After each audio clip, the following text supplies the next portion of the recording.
Shalom warga Yakum yang dikasihi dan mengasihi Tuhan Yesus. Hari ini bersama saya Pendeta Lukas Aditya Arianto Sudarmadi dari GKI Coyudan. Saya akan mengajak kepada Bapak Ibu dan saudara sekalian untuk bersama-sama kita akan merenungkan sabda Tuhan yang boleh memperlengkapi dan menolong kita dalam kehidupan sehari-hari maupun dalam pekerjaan, dalam keluarga, dalam seluruh sisi kehidupan kita. Biarlah kiranya firman Tuhan ini boleh menjadi bekal kehidupan kita sehari-hari. Mari kita bersatu dalam doa untuk mohon penyertaan Roh Kudus Tuhan. Di dalam anugerah dan kasih-Mu ya Tuhan, kami boleh menjalani hari-hari kami di sepanjang kehidupan sampai saat ini. Di tengah-tengah pandemi, ketika kami menghadapi berbagai macam tantangan, berbagai macam kesulitan, kami percaya bahwa tangan pengasihan-Mu Tuhan tidak pernah meninggalkan kami sedikit pun. Engkau yang terus berkarya, tiada pernah berhenti, juga terus menanamkan dalam hati kami firman-Mu untuk menjadi kekuatan dalam kehidupan kami. Karena itu ya Roh Kudus, tuntunlah ketika kami hendak bersama-sama membaca dan merenungkan sabda Tuhan. Roh Kudus yang akan menolong dan memampukan kami untuk mengerti akan kebenaran firman-Mu dan terlebih lagi melakukannya dalam kehidupan sehari-hari. Dan kami mau serahkan seluruh perenungan kami saat ini hanya ke dalam tangan pengasihan Yesus Kristus, Tuhan, Juru Selamat kami yang hidup. Amin. Pembacaan firman Tuhan akan saya bacakan dari Kisah Para Rasul pasal yang kedua, ayat yang ke-41 sampai dengan ayat yang ke-47. Demikian bunyi firman Tuhan. Orang-orang yang menerima perkataannya itu memberi diri dibaptis, dan pada hari itu jumlah mereka bertambah kira-kira 3.000 jiwa. Mereka bertekun dalam pengajaran rasul-rasul dan dalam persekutuan, dan mereka selalu berkumpul untuk memecahkan roti dan berdoa. Maka ketakutanlah mereka semua, sedang rasul-rasul itu mengadakan banyak mujizat dan tanda. Dan semua orang yang telah menjadi percaya tetap bersatu. Dan segala kepunyaan mereka adalah kepunyaan bersama. Dan selalu ada dari mereka yang menjual harta miliknya, lalu membagi-bagikannya kepada semua orang sesuai dengan keperluan masing-masing. Dengan bertekun dan dengan sehati, mereka berkumpul tiap-tiap hari dalam bait Allah. Mereka memecahkan roti di rumah masing-masing secara bergilir dan makan bersama-sama dengan gembira dan dengan tulus hati sambil memuji Allah. Dan mereka disukai semua orang. Dan tiap-tiap hari Tuhan menambah jumlah mereka dengan orang yang diselamatkan. Amin. Sampai di situ pembacaan firman Tuhan bagi kita yang boleh merenungkan dan yang melakukan kehidupan hari lepas sehari. Bapak, Ibu, dan saudara-saudara yang terkasih, warga Yakum, seringkali orang ketika bicara tentang mujizat yang dilakukan oleh Yesus, keajaiban yang dilakukan oleh Yesus, itu berbicara tentang mujizat-mujizat yang terlihat spektakuler di pandangan mata manusia. Misalkan, menyembuhkan orang yang lumpuh sejak lahir, buta sejak lahir, menyembuhkan orang yang sakit kusta, mengadakan mujizat mengusir roh-roh jahat. Demikian juga ketika mengadakan mujizat memberi makan 5.000 orang dengan 5 roti dan 2 ikan. Meredakan badai. Itu semua mujizat yang luar biasa. Iya, benar. Tetapi saudara-saudara yang kasih Tuhan, sadarkah kita bahwa sesungguhnya apa yang terbesar yang Yesus lakukan bukanlah sekedar apa yang terlihat oleh mata spektakuler.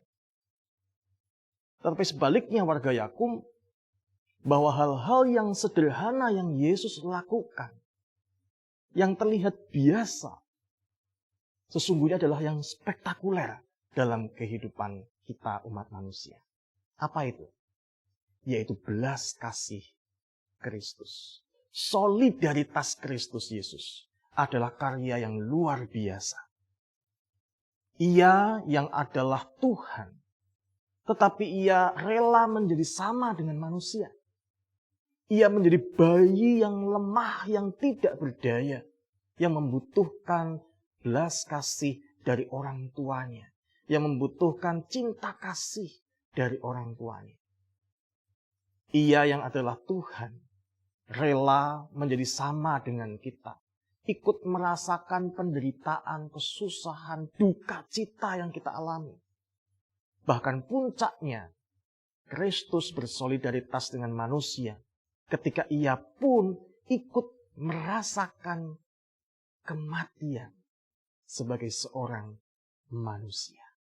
Penderitaan yang berat itu dipikulnya sampai akhir di kayu salib.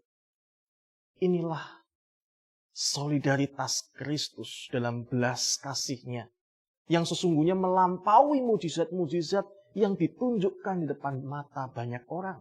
Bukankah Kristus memulai kehidupannya dari kalangan orang-orang bawah?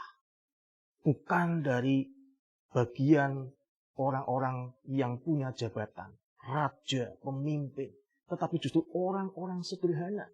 Ia tinggal di Nazaret bersama-sama dengan orang-orang yang dipandang rendah, orang-orang yang tertindas secara sosial. Tetapi ia mau tinggal di sana sampai pada usia dewasanya. Inilah solidaritas Kristus yang ditunjukkan dengan cara yang luar biasa. Inilah hal besar yang terjadi setiap hari melalui perkara-perkara kecil dalam kehidupan manusia. Nah, solidaritas Kristus inilah yang menjadi kekuatan besar yang dimiliki oleh jemaat mula-mula yang kita baca barusan dalam Kisah Para Rasul pasal yang kedua. Kita menemukan bagaimana jemaat mula-mula tidak seperti para rasul yang punya kekuatan, punya kuasa untuk melakukan mujizat. Mereka bukan orang-orang luar biasa yang bisa mengajar secara teologis, memberitakan tentang Kristus. Tetapi jemaat mula-mula ini adalah orang-orang sederhana. Mereka adalah orang-orang yang cukup hanya dengan meniru, meneladan pada Kristus. Dalam hal apa? Dalam hal bersolidaritas. Mereka hidup solider dengan sesamanya. Karena memang pada masa itu banyak orang-orang yang kesusahan secara ekonomi, dalam status sosial yang tertindas. Karena itu ada banyak di antara umat Tuhan, jemaat mula-mula, mereka berbagi dengan sesamanya. Mereka bahkan rela untuk menjual apa yang mereka miliki, kemudian dibagi-bagikan kepada mereka yang kekurangan. Mereka yang membutuhkan, dibagikan sesuai dengan kebutuhan mereka. Bayangkan, saudara. Solidaritas inilah yang ditunjukkan oleh jemaat mula-mula. Sehingga apa yang terjadi? Bahwa Tuhan menambahkan jumlah mereka hari demi hari. Inilah kehidupan yang berdampak luar biasa karena solidaritas. Jadi saudara yang dikasihi Tuhan, hidup berdampak, hidup yang menjadi berkat, bukan hanya mereka yang punya kekuatan, kuasa untuk mujizat, untuk berkhotbah, untuk melakukan mujizat-mujizat yang besar seperti kesembuhan dan lain sebagainya. Tetapi justru setiap hari kasih yang dibagikan itulah yang menambahkan jumlah dari jemaat mula-mula. Inilah yang luar biasa. Artinya, saudara, kita sebagai orang-orang yang sederhana, mungkin kita tidak punya banyak karunia dalam artian mujizat-mujizat yang bisa kita lakukan. Tetapi sesungguhnya Tuhan dapat mengubahkan kehidupan kita menjadi mujizat bagi orang lain. Yaitu dengan hidup solider dalam belas kasih Tuhan. Hidup solider inilah yang menjadi kekuatan pemberitaan yang begitu kuat, begitu teguh. Bukan hanya dengan kata-kata, tetapi tindakan-tindakan yang nyata inilah jadi kekuatan bertambahnya kehidupan jemaat mula-mula dengan luar biasa. Demikianlah kehidupan kita sebagai umat Tuhan di masa kini. Mungkin kita adalah orang-orang yang sederhana, tidak memiliki kekuatan, karunia, penginjilan yang luar biasa seperti para rasul, tidak memiliki mujizat-mujizat untuk diadakan sehingga membuat orang percaya. Tetapi saudara dan saya telah dipilih Tuhan untuk memberitakan kasih Tuhan dengan cara hidup bersolider dengan sesama kita. Kerjakan solidaritas dalam kasih Tuhan ini, dalam kehidupan sehari-hari, dalam keluarga, ketika kita bekerja, dimanapun kita berada, kapanpun dan kepada siapapun. Beritakanlah akan kasih Tuhan dalam sikap solidaritas yang nyata. Tengah-tengah bangsa Indonesia ini yang terus sedang mengalami krisis akan pandemik, kita pun terus diingatkan untuk bersolider dalam kasih Tuhan terhadap sesama kita. Karena dengan cara demikianlah kita menjadi mujizat Tuhan di tengah-tengah kehidupan bangsa ini. Selamat berkarya dalam solidaritas akan kasih Tuhan. Selamat menjadi mujizat bagi Tuhan untuk kemuliaan nama Tuhan. Amin. Tuhan Yesus memberkati. Mari kita berdoa. Di dalam anugerah-Mu ya Tuhan, kami menyadari bahwa kami adalah orang-orang biasa yang sederhana.